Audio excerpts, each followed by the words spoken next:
सरकार हमारी नहीं बनी, दुख है। लेकिन आप लोगों ने देखा होगा जिस तरह आदरणीय राहुल गांधी जी ने प्रेस कॉन्फ्रेंस करके इस देश के मुख्य चुनाव आयुक्त को एक चुनौती दी कि हरियाणा प्रदेश की जनता, हरियाणा प्रदेश की आवाम की आवाज को वोट चोरी के जरिए बदलने का काम किया। हरियाणा प्रदेश की जनता कांग्रेस पार्टी की सरकार चौधरी भूपेंद्र सिंह हुड्डा जी के नेतृत्व में बनाना चाहती थी, लेकिन वोट चोरी करके भाजपा की सरकार बना दी। आज उसी का एक गुस्सा है जो बहुत ज्यादा तादाद में आप लोग आए। मैं इसके लिए आपका धन्यवाद इसलिए करना चाहता हूं कि राहुल गांधी जी ने जो कठिन प्रयास करके इस देश की जनता को बताने का काम किया कि लोगों, हरियाणा प्रदेश की जनता कांग्रेस पार्टी की सरकार बनाना चाहती थी, लेकिन भाजपा ने वोट चोरी करके हमारा मैंडेट, हमारे विश्वास को चोरी कर लिया। कोई बात नहीं, लेकिन आगे बदला लोगे कि नहीं? पक्का? अब सुन लो काम की बात। जस्सी भाई कह रहा था कि दफ्तर का उद्घाटन करोगे, इतना उठ के जाइयो ना। लेकिन मुझे आपका जो हौसला, आपका विश्वास इस बात का प्रतीक है कि आने वाले समय में इस प्रदेश से भाजपा जाएगी और उसकी सहयोगी पार्टियां जो वोट काटू के रूप में आपको आकर के बहकाने का प्रयास करती हैं, जिनका रिमोट कंट्रोल दिल्ली के मनोहर लाल की कोठी से चलता है, वो जाएंगे और यहां पर कांग्रेस पार्टी की सरकार आएगी। और जब कांग्रेस पार्टी की सरकार आएगी, जो मनरेगा की मजदूरी आपकी काट दी, हमारे भाई कह रहे थे मनरेगा में क्या हुआ आप लोग देख रहे। लेकिन मित्रों, मनरेगा कम बंद कर दी, 31 मार्च को बंद हो जाएगी। आपकी यूएसए डील, अमेरिकन डील, पता लग गया कि नहीं अमेरिकन डील में क्या होगा? ये बेर को भी अंगूर कह करके बेच रहे हैं। मक्की नहीं आएगी, लेकिन मक्की की केक बन के आएगी खड़ के रूप में। सोयाबीन नहीं आएगी, सोयाबीन आएगा, सोयाबीन का तेल आएगा। ज्वार आएगी और फ्रूट आएंगे, फल आएंगे, ड्राई फ्रूट आएंगे। तो वे किसान भाइयों से मैं पूछना चाहता हूं, यदि आपके गांव में भारतीय जनता पार्टी का कोई कार्यकर्ता आए तो उससे एक बात पूछ लेना कि आपके हाथ दिखाओ। भारतीय जनता पार्टी के पक्ष में वोट देने वालों के लोगों के हाथ 730 किसानों के खून के धब्बे से सने हुए हैं, जिन किसानों ने तिल काले कानूनों को रद्द करने का काम किया। और आज फिर दोबारा इस केंद्र की सरकार ने और इस हरियाणा प्रदेश की वोट चोरी की सरकार से मिलकर के ये अमेरिकन डील जो लागू की है, ये आपके खून को बेचने का काम भारतीय जनता पार्टी की सरकार ने किया। रात को सोते हैं फैसला कुछ और सुबह उठते हैं फैसला कुछ।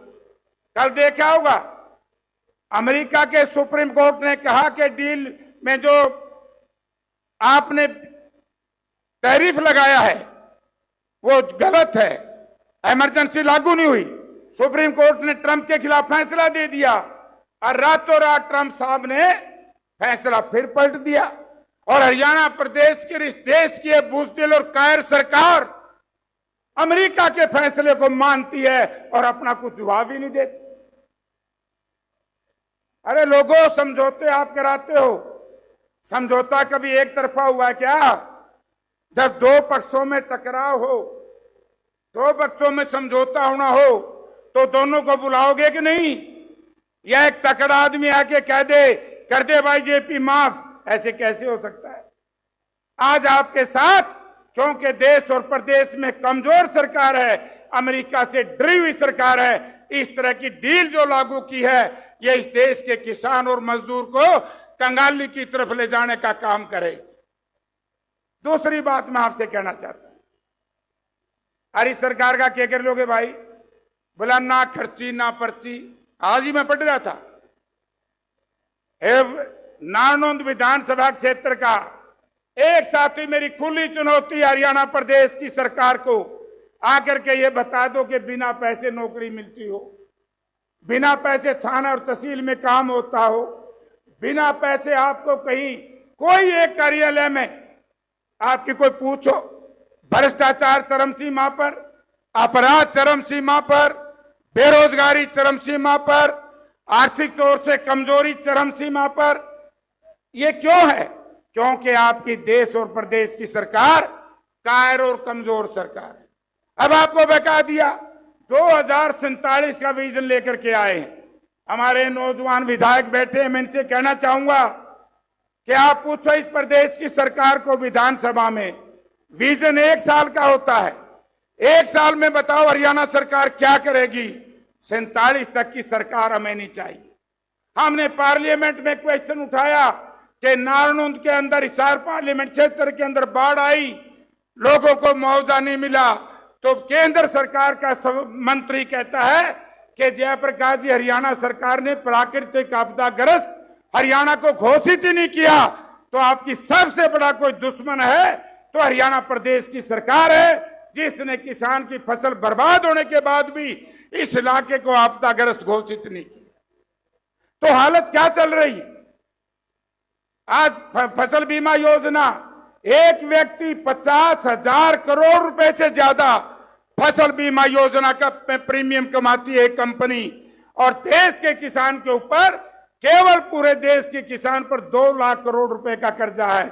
4 साल का जो प्रीमियम है उसमें सारा देश का कर्जा खत्म हो जाता है।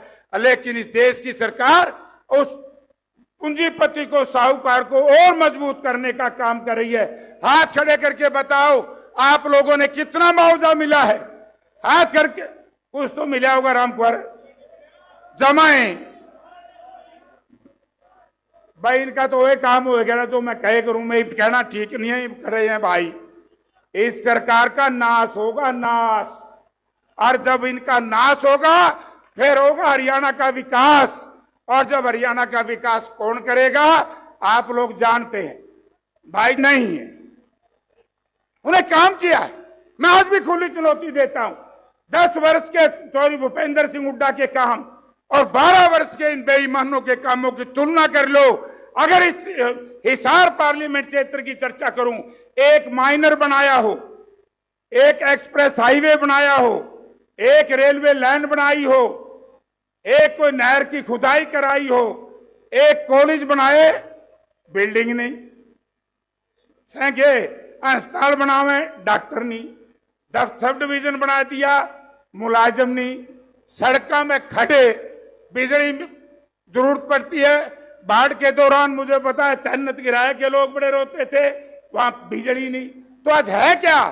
आज आपके खून और पसीने की कमाई को जिस तरीके से देश और प्रदेश की भारतीय जनता पार्टी की सरकार लूट रही है, अगर उससे पीछा छुटाना है, आज ही संकल्प लेकर के जाओ कि जब तक ये मनरेगा दोबारा जीवित नहीं होगी, जो इन्होंने जीवी जी राम जी का कानून बनाया वो खत्म नहीं होगा, अमेरिकन डील रद्द नहीं होगी, बच्चों को रोजगार नहीं मिलेगा, सिंह हुड्डा दीपेंद्र के नेतृत्व में जारी रहेगा। हाथ खड़े करो, लड़ोगे।